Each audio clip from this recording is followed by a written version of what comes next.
Hey guys, Kev here, and I'm going to do an on the way out episode. I do these occasionally when I have a few knives that I just don't want to do a full review on. I've already done videos on them, and they're about to be shipped out. So, this is a set of knives I got in from my buddy on Instagram, Brian. He basically just surprised me with 4 random knives he had in his collection to check out. And yeah, he's a fellow lefty. And to start it off, we have the Kizer Megatherium. I found out there's actually a mini version of this knife.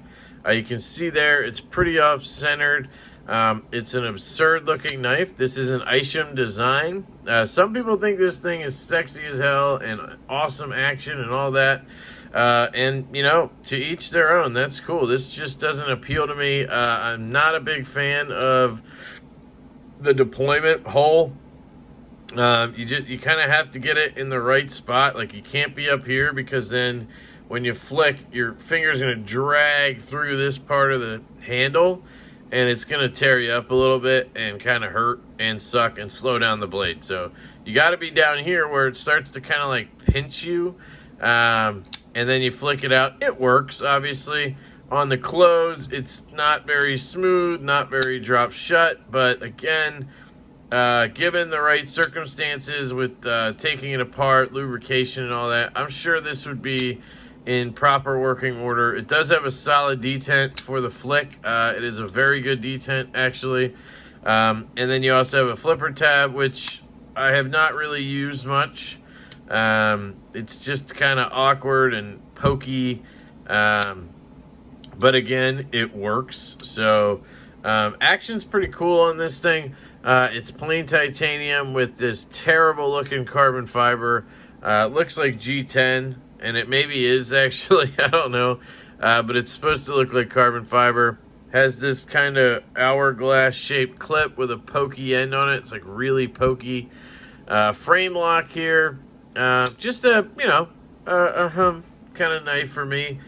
Cool blade, nice tall flat grind. I'm sure plenty of people really enjoy this knife, and that's kind of how it is with Isham. It's kind of hit or miss with people, and this one is a big miss for me, although I appreciate Kizer doing a lefty version. Speaking of Kizer, one of the, and probably one of the 2 best knives out of the 4 he sent me, the Kizer Land. So this is a really cool knife. This is a budget knife in N690 with this frag pattern micarta that I think looks cheap, but you know, I just don't like how Kizer does their micarta. Has a very, very good flipper tab and a spot-on detent. I can't commend this detent enough. It actually has a fuller right here that you can get in and give a flick to and flick it out. Action is very smooth, almost drop shut. Nice jimping on the flipper, very minimal, so you can do a good push button. Or my preferred is a drag kind of light switch. Liner lock here. Again, you're talking about N690 and a steel liner lock with micarta scales. Good blade here. Nice hollow grind back here. Not the deepest, but a good one. Flat up here, so it's a compound grind on this really cool looking blade. This does come in a blacked out version, I think, with G10 and a Tanto. If I were to get one of these, I guess I'd go with that, even though I wouldn't want a black blade. But I would want the Tanto for sure, and I would do whatever I could to get away from this micarta.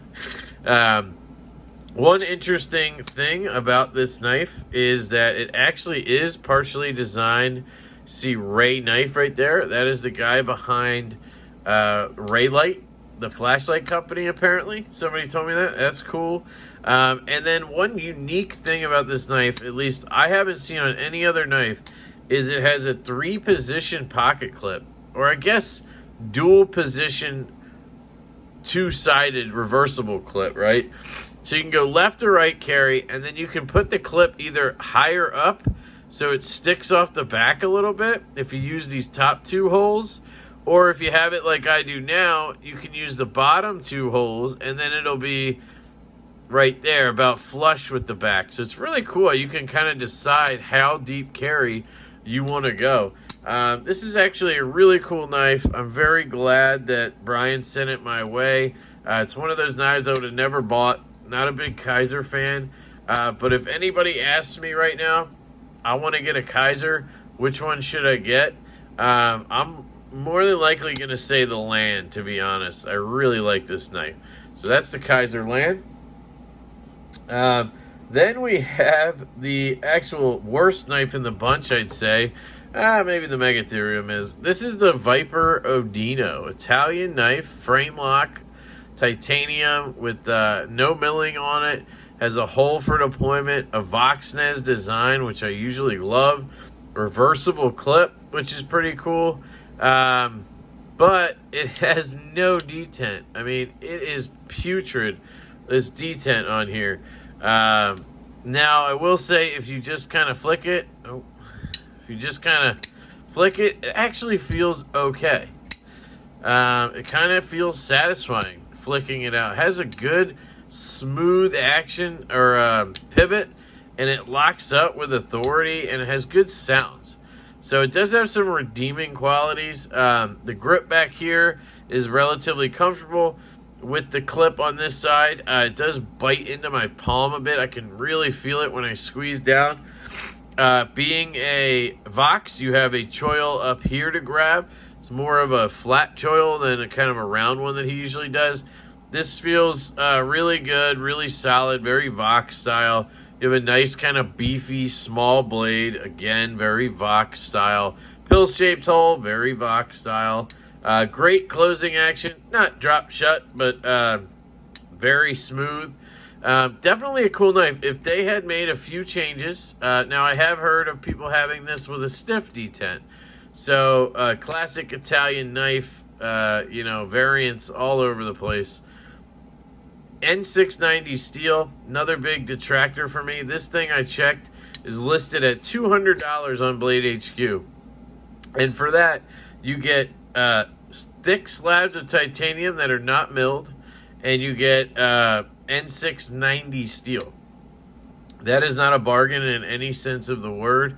You can get a lot of giant mouse knives made in Italy that are $185 that come with M390, LMAX steel, titanium, maybe not titanium, I guess, micarta or G10 or aluminum that are less than that.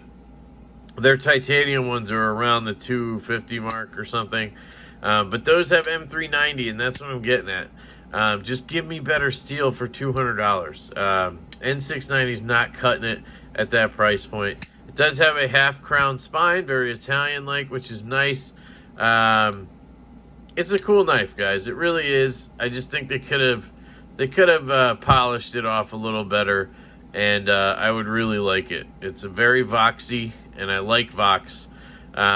But it's not going to be one of the ones that I, kind of go after. I kind of avoid Italian knives at this point, to be honest. I don't have any, and I don't plan on getting any. So, Viper knives, Odino. Oops, sorry. And last, but absolutely not least, if I can get it out of here. Okay, there. Is the Recon 040 from Guardian Tactical, baby. This is a big boy OTF. It fires, and you feel that spring. Oh, it's just fantastic, guys. This is such a cool knife. Just look at it. Aluminum scales. The actuator is on this steel plate with a ball bearing under there, a couple ball bearings or whatever. There's a ball bearing glass breaker back here. Reversible deep carry clip. If you have one of these and you're curious on disassembly, go check out the NAF Sergeant on YouTube. He took apart, I think, this exact one, and that'll help you with any Guardian Tactical model, I believe. So check that out. Looks very simple, but yeah, the button just is silky smooth to actuate either way. Which is, the best part about Guardian Tactical. That's what really kills Microtech for me. cool factor and design and all that, I feel like Microtech probably has Guardian Tactical beat, obviously.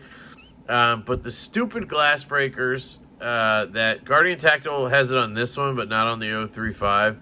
The freaking glass breakers on the Microtechs are just huge and obnoxious. This one's not great, but it's better. And the stiff-ass action, right? Guardian Tactical just knows how to do these ball-bearing actuator, and I can do this all day without getting tired, and that's the key. I'm a fidget guy. I need to be able to fidget, right? It's got these cool lines for, I guess, grip. If you look at the blade, a nice drop point blade made out of Elmax steel right there. Nice little fuller there. Swedge up here, kind of a spear point, I guess. Very sharp. They do a great job with their grinds for such a short blade. Torx hardware instead of, proprietary like Microtech. I just think if you're looking for a big boy OTF, this is probably the way to go, guys. This one or the Elite. I think there's a Recon Elite now. But yeah, check it out. So those are the knives that I got in from my buddy Brian. And real quick, I think I can give you the price point on most of these. I don't know if they're all available still. This one I said was 200 Viper Odino. This one right here, I believe, is like $300. My 035 was $279, so I'm tacking a little on there for the larger size. Kizer Land, I'm guessing, is like $70. And the Megatherium, if still available, was probably like $180 or $200. And right now it's probably like $150 if you can find it somewhere. And this has S35 VN steel with titanium and either G10 or carbon fiber. So those are the knives.